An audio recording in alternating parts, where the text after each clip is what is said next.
सब लोग ये सुनकर आनंद की तरफ देखने लगते हैं। तभी संजना आनंद के पास आकर कहती है, संजना, खुश होकर मैं बुआ बनने वाली हूँ। अरे मोरी मैया, हम बहुत खुश हैं। पीछे निहारिका और सपना जी सुनती हैं तो वे भी खुश होकर खुशी को बधाइयाँ देने लगती हैं। सामने दरवाजे पर खड़ा आनंद उन लोगों को हैरानी से देखने लगता है और कहता है, आनंद, अरे मेरी बात तो। तभी सपना जी एक मिठाई निकालकर उसके मुंह में डाल देती हैं और कहती हैं, सपना जी, इतनी जल्दी खुशखबरी मिलेगी, हमें तो भरोसा ही नहीं हो रहा। दिल खुश हो गया मेरा आज। टेबल के पास खड़ी खुशी हैरानी से आनंद को सवालिया नजरों से घूरने लगती है तो आनंद आंखें बंद करके कहता है, आनंद, तेज आवाज में। सब लोग शांत हो जाए। सब चुप हो जाते हैं तो वह बताता है कि यह बच्चे वाली खुशखबरी नहीं है। इतना सुनते ही निहारिका जी मिठाई का डब्बा वहीं टेबल पर रखकर दूसरी साइड देखने लगती हैं। संजना, जो खबर सुनते ही बच्चे के लिए खिलौने ऑर्डर कर रही होती है, सब कैंसिल कर देती है और कहती है, संजना, मूड ऑफ कर दिया मेरा, अब जल्दी से बताओ क्या खबर है। आनंद संजना से कान में कहता है, मूड तो तुम्हारा ऑफ होगा कुछ दिनों में। संजना उसे घूरकर देखने लगती है। आनंद शर्माते हुए, वह मैं फिर से शादी कर रहा हूँ। ये सुनकर तो सब के सब उसे घूरने लगते हैं, सिवाय अनंत जी के। वे अपने कमरे में चले जाते हैं। इधर खुशी जब सुनती है तो गुस्से में टेबल पर रखा हुआ संतरा निचोड़ देती है और आनंद को घूरते हुए सीढ़ियों से अपने कमरे में चली जाती है। नीचे निहारिका जी आनंद को कहती हैं, निहारिका जी, गुस्से में मेरा थप्पड़ भूल गए क्या उस दिन का। आनंद हैरानी से, ऐसा क्यों बोल रही हो मॉम। सपना जी, तुम फिर से शादी कैसे कर सकते हो। आनंद, अरे, जैसे भाई भाभी की हुई थी वैसे ही करूँगा। आप लोग इतना गुस्सा क्यों कर रहे हैं। संजना, कुछ तो शर्म करो, एक बीवी पहले से ही है और दूसरी लाने की सोच रहे हो। ये सुनकर तो आनंद अपने सिर पर हाथ रखकर बैठ जाता है और कहता है, आनंद, या तो आज आप लोगों ने भांग पी रखी है या मैं गलत घर में आ गया हूँ। निहारिका जी, तुम दूसरी लड़की से शादी कैसे कर सकते हो। आनंद निहारिका जी के गाल पकड़कर, माते, ओ मेरी प्यारी माते, मैं शादी कर रहा हूँ और खुशी जी से ही। निहारिका जी हंसते हुए, ऊप्स, हमें लगा। आनंद, मॉम, आप लोगों के लगने के चक्कर में मेरी दुल्हन पहले से ही नाराज हो गई। सिर खुजलाते हुए मैं मना कराऊं क्या। सब लोग वहां हंसने लगते हैं तो आनंद शर्माते हुए अपने कमरे में जाता है, जहां देखता है कि खुशी बेड के कोने में तकिया लेकर बैठी हुई है। आनंद दरवाज़ा बंद करके मुस्कुराते हुए बेड पर जाकर बैठ जाता है और जैसे ही खुशी का हाथ पकड़ने जाता है, खुशी, चप्पल उठाकर अभी दूर हो जाओ वरना इतना पीटूंगी कि दूसरी लड़की से शादी करने लायक भी नहीं बचोगे। आनंद हंसते हुए, ओह हो, आप पूरी बात तो सुनिए। खुशी गुस्से में, हाँ तो जाकर अपनी दूसरी होने वाली पत्नी से कहो। मुझे क्यों। ये सुनकर आनंद खुशी की तरफ बढ़ने लगता है तो वह बेड से उठ जाती है और जाने लगती है कि तभी आनंद उसे खींचकर लिटा देता है और उसके ऊपर झुककर कहता है, आनंद, आप जब देखो तब चटर-पटर, चिटकिट, पता नहीं क्या क्या करती रहती हैं। पूरी बात तो कभी सुनना ही नहीं है। खुशी, दूर हटिए वरना। आनंद बेड से उठकर अलमारी के पास जाता है और उसमें से सैंडल निकालकर खुशी के हाथ में थमा देता है और कहता है, आनंद, ये लीजिए सैंडल और जितना मारना है मार लीजिए। खुशी आनंद को देखने लगती है और सैंडल नीचे रखकर वहीं बैठ जाती है। आनंद भी उसके बगल में बैठ जाता है और कहता है, आनंद, उसका गाल पकड़कर प्यार करती हैं क्या मुझसे। खुशी, दूर हटिए। आनंद, न आज हटूंगा और न ही कभी और। खुशी, हाँ, तो फिर दोबारा शादी क्यों कर रहे हैं। आनंद हंसते हुए, इसलिए कह रहा था, आप पूरी बात सुने बिना ही चटर-पटर करने लगती हैं। खुशी का हाथ पकड़कर, शादी आपसे ही कर रहा हूँ वापस। चिंता नॉट करेंगे, आपके रहते कोई दूसरी नहीं आ पाएगी। खुशी, हाँ तो मैं चली जाती हूँ। आनंद, खुशी को करीब करके ऐसे कैसे जाने दूँ अपनी इस चटपटा मशीन को। खुशी, शर्माते हुए, अरे दूर हटिए। आनंद, खड़े होकर, यार मुझे न सच में नहीं पता कि कैसे प्रपोज करूं। बहुत तरीके सोचे पर कुछ समझ नहीं आया, इसलिए 1 मिनट रुकिए, मैं अभी आता हूँ। आनंद भागकर कमरे से बाहर जाता है और गार्डन से 10 गुलाब के फूल तोड़कर उसे अपने पीछे छुपाकर कमरे में आ जाता है और खुशी के सामने बैठकर कहता है, आनंद, हंसते हुए, हंसना मत, मैं आपको प्रपोज करने वाला हूँ। खुशी, हैरानी से देखते हुए, क्या सच में? आनंद, फूलों को उसके सामने करके कहता है, मेरे होने वाले बच्चों की मम्मी, प्लीज मुझे एक्सेप्ट कर लीजिए न, अपने दिल के किसी कोने में जगह दे दीजिए। हंसते हुए, प्रपोज कैसे करूँ कुछ समझ नहीं आ रहा है। मैं क्या कहूँ वह भी नहीं आ रहा, बस यही कहूँगा कि मैं आपके साथ हमेशा रहूँगा, चाहे दुख हो या सुख। 1 गुलाब उसके बालों में लगाते हुए, और हाँ, मैं आपके लिए सब कुछ लाऊंगा, वह आपका बैलून भी, साथ में अपने हाथों से खाना भी बनाऊंगा। अगर आप बोलो तो कपड़े भी धो दूंगा, बस मुझे हमारे फ्यूचर वाले बच्चों का पापा बना दीजिए। खुशी हंसते हुए फूलों को ले लेती है और कहती है, खुशी, इतना ग्रैंड प्रपोजल। आनंद, खुश होकर, मतलब आपका जवाब हाँ है। खुशी, अब कोई चारा ही कहाँ है। आनंद, अच्छा जी, ये बात है। ठीक है, मैं उस रोहन को बुला लाता हूँ। खुशी, आपका पैर और मुंह तोड़ दूंगी। आनंद, खुश होकर, क्या क्या सच में खुशी जी? खुशी, जी आनंद जी। आनंद, आज आप मेरे हाथों से नहीं बचने वाली, आज की रात मेरी।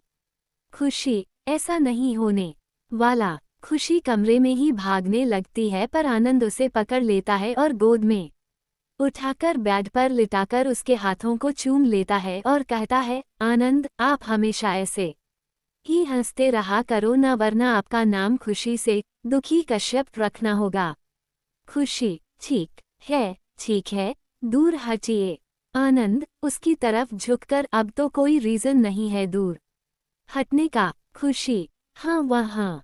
खुशी ऐसे ही बोलती है कि आनंद उसके दोनों हाथों में हाथ डालकर कसकर पकड़ लेता है और लेटकर उसके माथे को चूमता है, तो वह कसकर आंखें बंद कर लेती है और फिर आनंद उसके गले पर किस करते हुए अपने दोनों हाथों को उसके गले में डालता है और अपने ऊपर लेटाकर बाहों में भरकर कहता है, आनंद, उसके माथे को फिर से चूमकर, आज नहीं, जब आप रेडी रहेंगी तब। वो फिर लाइट बंद कर देता है और खुशी खुश होकर उसके बगल में लेटकर उसे कसकर पकड़कर सो जाती है। दूसरी तरफ अवनी ने जब कहा होता है कि अब वो बात नहीं करेगी, तो ऋषभ उसे कसकर पकड़ लेता है और नीचे नहीं उतार रहा होता है, तो वो कहती है, अवनी, देखिए ये सही नहीं है, मुझे आपसे बात नहीं करनी। ऋषभ गोद से उतारकर, ठीक है फिर वह अपना लैपटॉप बैग लेकर जाने लगता है, तो अवनी कहती है, अवनी, धीरे से, हद है ये तो। माना कि मैं नाराज हूँ, पर एक बार मनाने की कोशिश तो कर ही सकते हैं ना। ऋषभ को जाते हुए देखकर अकड़ू कहीं के ऋषभ सीढ़ियों पर जाते हुए रुक जाता है और मुड़कर कहता है, ऋषभ, कुछ कहा आपने? अवनी हड़बड़ाकर, नहीं, मैंने कहाँ कुछ कहा। ऋषभ, डिनर के बाद हम मूवी देखेंगे। अवनी, मेरा मूड नहीं है। ऋषभ मुस्कुराते हुए, मैं पूछ नहीं रहा, बता रहा हूँ। ऋषभ फिर अपने कमरे में चला जाता है और अवनी उसे वहीं सोफे पर बैठकर घूरने लगती है। थोड़ी देर बाद वह अपना कुर्ता पायजामा पहनकर आता है, तो अवनी कहती है, अवनी, हंसते हुए, एक बात बोलूं? ऋषभ चेयर पर बैठकर, हाँ। अवनी, मुझे सच में नहीं पता था कि आप अमीरजादे लोग भी पायजामा पहनते होंगे। ऋषभ डॉक्यूमेंट्स को पढ़ते हुए, very funny, I don't like your joke. Avni धीरे से, and I don't like your खडूसपंती। ऋषभ, कुक से डिनर लाओ। आज ऋषभ ने कुक को पोहा बनाने के लिए कहा होता है। थोड़ी देर बाद कुक खाना लेकर सर्व करने लगता है, तो अवनी मना कर देती है। तो ऋषभ कहता है, ऋषभ, क्यों, क्या हुआ आपको? अवनी, वो मुझे मूंगफली से एलर्जी है। गले को खुजलाते हुए, इसे मुझसे दूर रखिए। ऋषभ उठकर पोहे का बाउल किचन में रख देता है और कुछ और बनाने के लिए कहता है तो अवनी कहती है, अवनी आप क्यों नहीं खा रहे? ऋषभ, कुछ नहीं। अवनी, ऋषभ जी, मुझे पता है कि पोहा आपका फेवरेट है। ऋषभ, बीच में ही अब नहीं है। अवनी मन में ही सोचने लगती है, अवनी तू गधी है। ऋषभ को देखते हुए सोचती है, तुझे क्या जरूरत थी बताने की, बेचारे का मूड खराब कर दिया। ऋषभ, आप कौन सी मूवी देखेंगी? Avani, Harry Potter. ऋषभ, नहीं, वो मैंने कई बार देखी है। अवनी, आपके टाइप की मूवी बताऊं? हाँ, डॉन। ऋषभ, मुझे नहीं पसंद। अवनी, आखिरी बार बता रही हूँ, अगर यह भी न बोली तो मैं कोई मूवी नहीं देखूंगी, ठीक है? ऋषभ, ठीक है, कौन सी मूवी? अवनी, खुश होकर कंजूरिंग। ऋषभ अपना काम रोक देता है और अवनी की तरफ देखने लगता है तो वह कहती है, अवनी, हंसते हुए, कहीं आप डरते तो नहीं है ना? अगर आप चाहें तो दूसरी देख सकते हैं। ऋषभ, हाँ, नहीं, हाँ, हम यही मूवी देखेंगे। कुक थोड़ी देर बाद डिनर लाकर रख देता है पर ऋषभ अभी भी काम में लगा होता है तो अवनी अपनी चेयर से उठती है और उसका सारा सामान समेटकर साइड में कर देती है और कहती है, अवनी, खाते टाइम नो पढ़ाई, मतलब कोई दूसरा काम नहीं, ठीक है? ऋषभ, उसे देखते हुए ही, ठीक है, धीरे से बॉस। दोनों डिनर करते हैं और फिर मूवी देखने के लिए गेस्ट रूम के साइड वाले कमरे में चले जाते हैं जो पूरा एक सिनेमा हॉल ही होता है। अवनी पहली बार उस कमरे में आई होती है। ऋषभ को पीछे छोड़ जाकर सीट पर बैठ जाती है और मुड़कर देखती है कि ऋषभ कमरे से बाहर जा रहा है। बाहर ऋषभ जब आता है तो देखता है कि लिली पेपर्स को देख रही है। वह कहता है, ऋषभ, यह क्या कर रही हो तुम? लिली, पेपर नीचे गिर जाता है। वह हड़बड़ा के कहती है, मास्टर, मैं वह पेपर समेटकर कमरे में रखने जा रही थी। ऋषभ, तुम जाकर सो जाओ, मैं रख लूंगा। लिली, जी मास्टर। लिली फिर चली जाती है और ऋषभ सारा सामान रखकर मूवी वाले कमरे में आ जाता है जहां अवनी पूरी सीट को पीछे करके पॉपकॉर्न खा रही होती है। ऋषभ धीरे धीरे कदमों से जाता है और अवनी के पीछे वाली सीट पर बैठकर अवनी की बातें रिकॉर्ड करने लगता है जो वह पॉपकॉर्न खाते खाते बोल रही होती है, अवनी, हंसते हुए कितने बड़े डरपोक हैं। ऋषभ जी, शक्ल उनकी देखने लायक थी, हा हा। कौन कह सकता है कि हिटलर जैसे दिखने वाले मेरे पतिदेव डरपोक हैं। हे भगवान, कोई तो मेरी हंसी रुकवा दो। पीछे से ऋषभ उसके गले पर उंगली लगाकर कहता है, ऋषभ, मेरी कोई मदद चाहिए क्या? अवनी जब गले पर ठंडी ठंडी उंगली महसूस करती है तो पॉपकॉर्न खाना रोक लेती है और डरते हुए कहती है, अवनी, कौन? ऋषभ अवनी के कानों के पास जाकर धीरे से, जिसे आप याद कर रही थीं। ये सुनते ही अवनी चिल्लाने लगती है और इस चक्कर में पॉपकॉर्न नीचे गिर जाता है। तभी ऋषभ उसके मुंह पर हाथ रखकर कहता है, ऋषभ, अरे मैं हूँ ऋषभ। अवनी गुस्से में सीट पर चढ़ती है और ऋषभ की तरफ देखकर, जो मुस्कुरा रहा होता है, उसके चेस्ट पर दोनों हाथों से मारना शुरू कर देती है और कहती है, अवनी, ये गलत है, आपने मुझे ऐसे क्यों डराया? मारना रोक। नीचे देखते हुए मुझे लगा वे लोग फिर से आ गए जिन्होंने चाकू से मारा था। ऋषभ अवनी का फेस ऊपर करके, आई एम सॉरी मेरा वह। अवनी पूरी बात सुने बिना ही सीट से उतरकर कमरे से बाहर निकलकर ऊपर अपने कमरे में चली जाती है। नीचे ऋषभ वहीं सीट पर बैठ जाता है और खुद से कहता है, ऋषभ, मुझसे बड़ा उल्लू नहीं होगा इस दुनिया में कोई। कहाँ दिल की बात बताने की सोच रहा था और यहाँ इन्हें डरा दिया। ऋषभ भी फिर ऊपर कमरे के पास जाता है और दरवाज़ा खोलकर देखता है कि अवनी सारी खिड़कियां और बालकनी क्लोज कर रही है, तो वह फ़ोन करके सिक्योरिटी गार्ड्स को हाई सिक्योरिटी देने का ऑर्डर देता है। फिर दरवाज़ा खोलकर अंदर आता है तो दरवाज़ा खुलने की आवाज़ से अवनी डर जाती है और हड़बड़ाकर उठ जाती है। उसे देख ऋषभ कहता है, ऋषभ, अरे मैं हूँ। पानी का गिलास अवनी को देते हुए, आप इतना डर क्यों रही हैं? अवनी, कुछ नहीं, सो जाए आप। ऋषभ ये सुनकर बेड पर कूदकर बैठ जाता है और अवनी के कंधे पर हाथ रखकर कहता है, ऋषभ, आपने कहा था कि हम दोस्त हैं, तो इस नाते कुछ छुपाना गलत बात है। अवनी हैरानी से देखते हुए, यह क्या कर रहे हैं आप? ऋषभ, ओहो बिडू, आप क्यों डर रही हैं? मेरी तरफ देखिए, यह आपका दोस्त हमेशा कितना खुश रहता है। अवनी हैरानी से, आप ये क्या बोल रहे हैं बिडू? ऋषभ कोई जवाब नहीं देता और बेड से उठकर ड्रेसिंग टेबल पर रखी हुई अवनी की लिपस्टिक से अपनी नाक पर गोला बना लेता है और उसे गोद में लेकर बेड से उतर जाता है और नीचे खड़ा करके अपनी तरफ खींचकर डांस करने लगता है।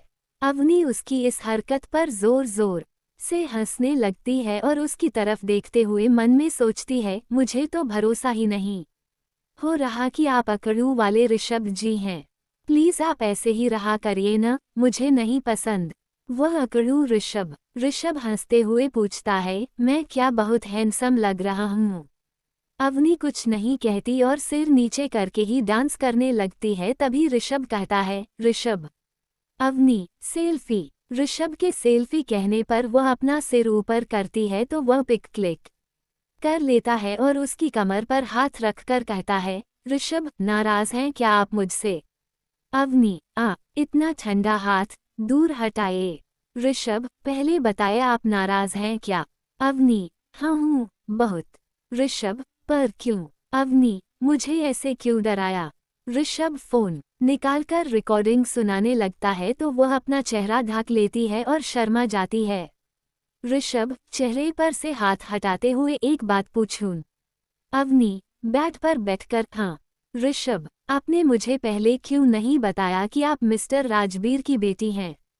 अवनी उसकी तरफ घूरने लगती है तो वह कहता है, ऋषभ, प्लीज प्लीज, अगर आपको नहीं बताना तो मत बताइए, पर नाराज मत होना। अवनी बिना कुछ कहे बेड पर लेट जाती है और कहती है, अवनी, नफरत है मुझे उनसे। ऋषभ भी बेड पर जाकर बैठ जाता है और कहता है, पर क्यों? अवनी, वे अपनी बेटी से ज्यादा अपनी वाइफ पर भरोसा करते हैं। ऋषभ के सीने पर माथा रखकर उन्होंने मुझे बोर्डिंग स्कूल तक भेजने का सोच लिया था, मुझे खुद से दूर रखना चाहते थे। ये कहकर अवनी जोर जोर से रोना शुरू कर देती है तो ऋषभ जरा सा भी नहीं हिलता है। वह अवनी की पीठ पर हाथ रख लेता है और हल्के से सहलाते हुए उसे देखने लगता है। अवनी फिर उसकी बाहों में ही सो जाती है तो वह धीरे से ब्लैंकेट खींचकर उसे ढक देता है और वहीं बैठे ही सो जाता है। अचानक बीच रात में अवनी का फोन बजता है तो उसकी नींद खुल जाती है और वह देखती है कि वो ऋषभ की बाहों में सोई हुई है। वह हड़बड़ा के बड़ी बड़ी आंखें करती है और धीरे से ऋषभ का हाथ उठाकर खुद को बाहर कर लेती है और उसे बैठकर देखने लगती है, जो नींद में भी मुस्कुरा रहा होता है। उसे ऐसे देख अवनी थोड़ी उसकी तरफ झुकती है और उसके माथे पर किस करने जाती है कि फोन उसका वापस से बजने लगता है। वह हड़बड़ाकर बैठ जाती है और फोन अटेंड करके कहती है, अवनी। हेलो। दूसरी साइड से एक आदमी बोलता है, आदमी जी बोलिए। अवनी उबासी लेते हुए, कौन हो? आदमी, वही जो आपके बगल में है। अवनी अपनी साइड में देखती है ऋषभ की तरफ, जो सोते हुए भी हैंडसम लग रहा होता है।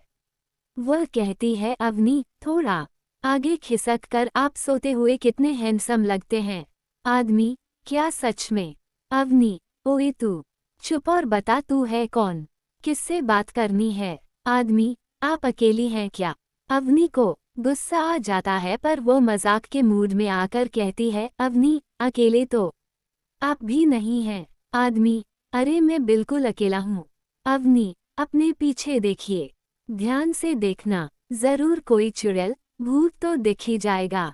आदमी हंसते हुए, मजाक मत करिए, ये बताए आप अकेली हैं क्या? ऋषभ आवाज से उठ गया होता है पर अवनी को किसी से बातें करते हुए देखता है तो आंखें बंद करके सुनने लगता है। अवनी माथे पर हाथ रखकर, कहाँ अकेली हूँ? तुम्हें पता है मेरा एक पति है और 5 बच्चे। भला इसे कोई अकेला कह सकता है क्या? तुम क्या समझोगे मेरा दर्द? गुस्से में साले तू फोन रख, मेरी पूरी नींद खराब कर दी। अच्छा खासा सपना तोड़ दिया मेरा। अब अगर वापस से कॉल किया तो सच में घर में घुसकर इतना मारूंगी कि अपने पड़ोसियों को कॉल करने के लायक भी नहीं बचेगा। चिल्लाकर फोन कट कर। पीछे बैठा हुआ ऋषभ जब सुनता है तो उसकी हंसी ही नहीं रुकती है। फिर भी अपनी हंसी कंट्रोल करके पूछता है, ऋषभ कौन था? अवनी गुस्से में कोई बेवड़ा। फिर वह मुड़कर देखती है कि ऋषभ अपने मुंह पर हाथ लगाए हंस रहा होता है। वह शर्माकर आगे देखने लगती है और कहती है, वह कोई पागल था। ऋषभ अपनी तरफ खींचकर, I am proud of you Avni. ऐसे लोगों से ऐसे ही बात करनी चाहिए। पर अगली बार से मुझे देना कॉल अगर कोई परेशान करता है तो। ये कहकर ऋषभ लेटकर दूसरी साइड चेहरा करके सो जाता है। थोड़ी देर बाद अवनी भी। अगली सुबह आनंद और खुशी तैयार होकर परी को लेकर हॉस्पिटल पहुंच जाते हैं क्योंकि आज उसके हार्ट की सर्जरी होने वाली होती है। परी बहुत डरी होती है। तब तक ऋषभ और अवनी भी पहुंच जाते हैं तो वह भागकर ऋषभ को पकड़ लेती है।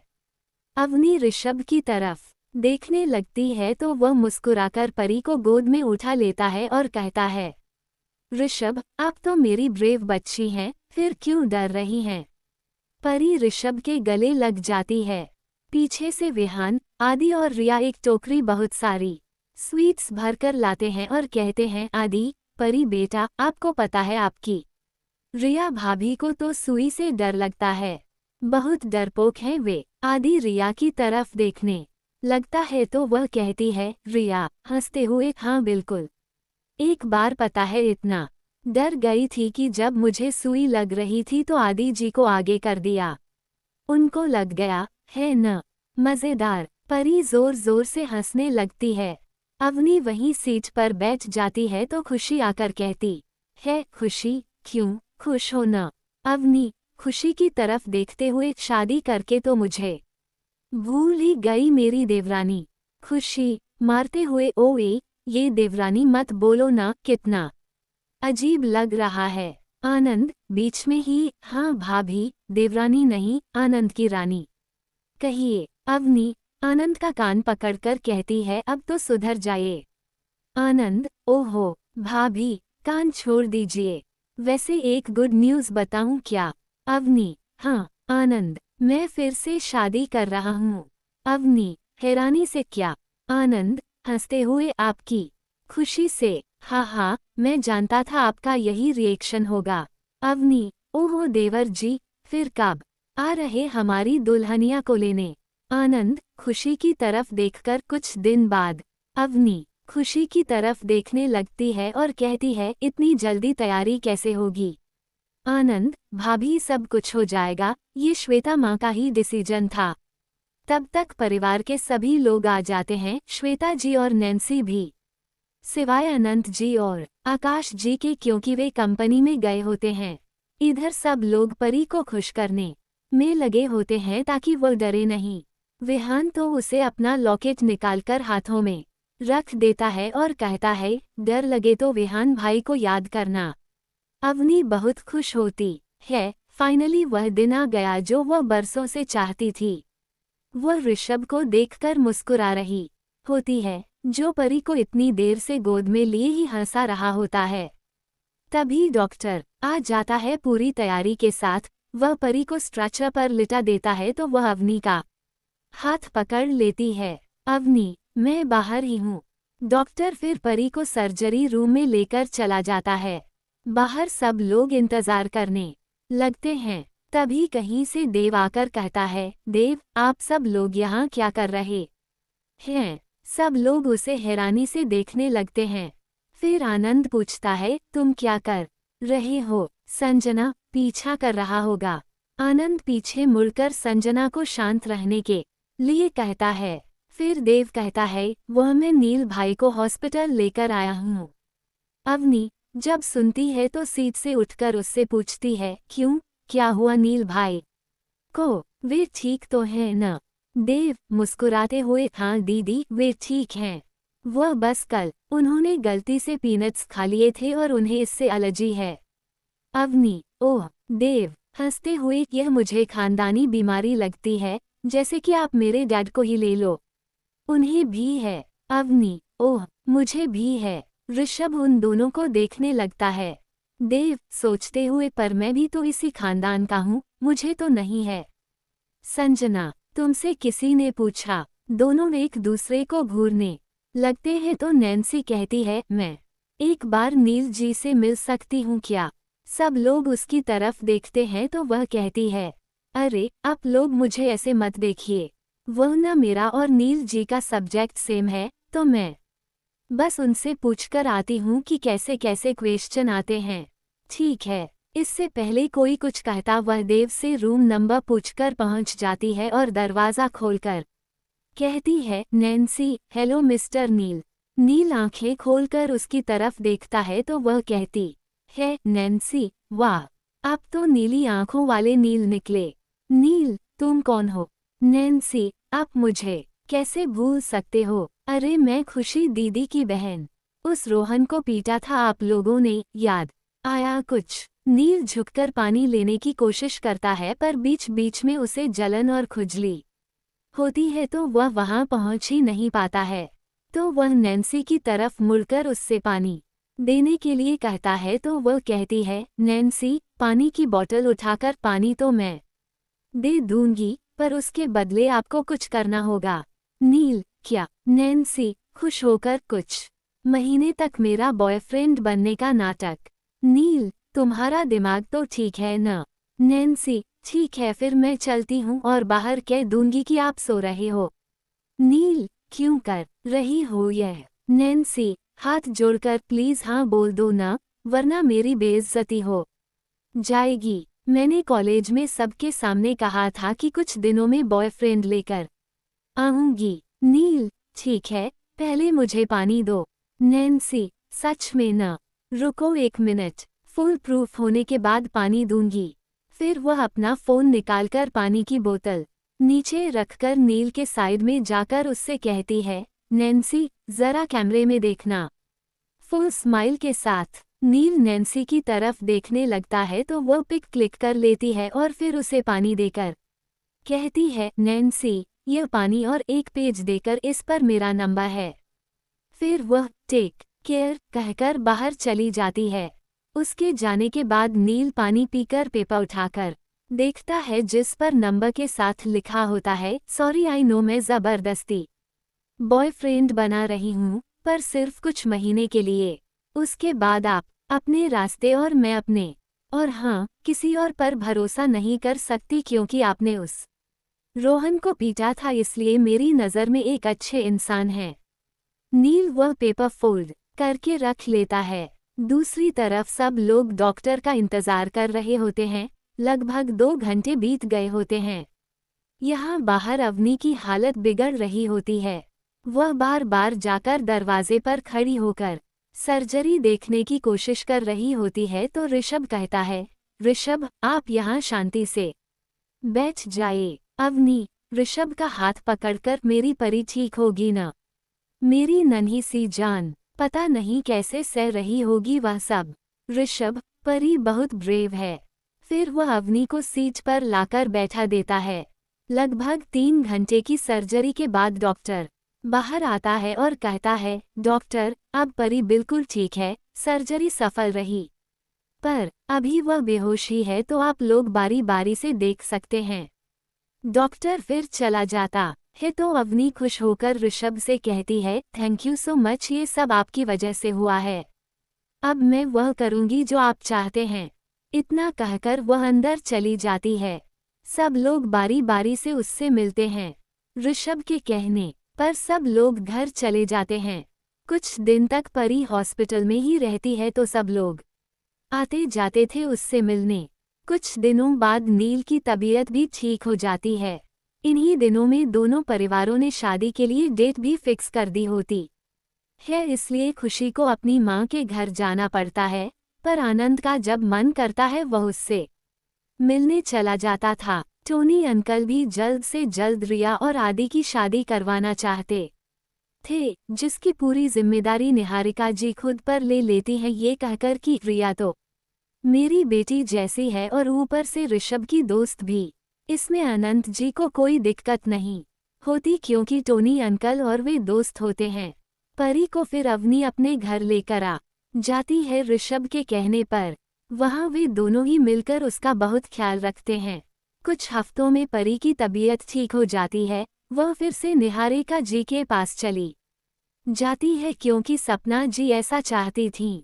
सब कुछ ठीक होने के बाद आनंद और खुशी की सगाई होने की तैयारी शुरू हो जाती है। शुक्रिया और देरी के लिए माफ़ी। मेरी परीक्षा शुरू होने वाली है तो उसकी वजह से समय कम मिल पा रहा। अब तक कहानी कैसी लगी है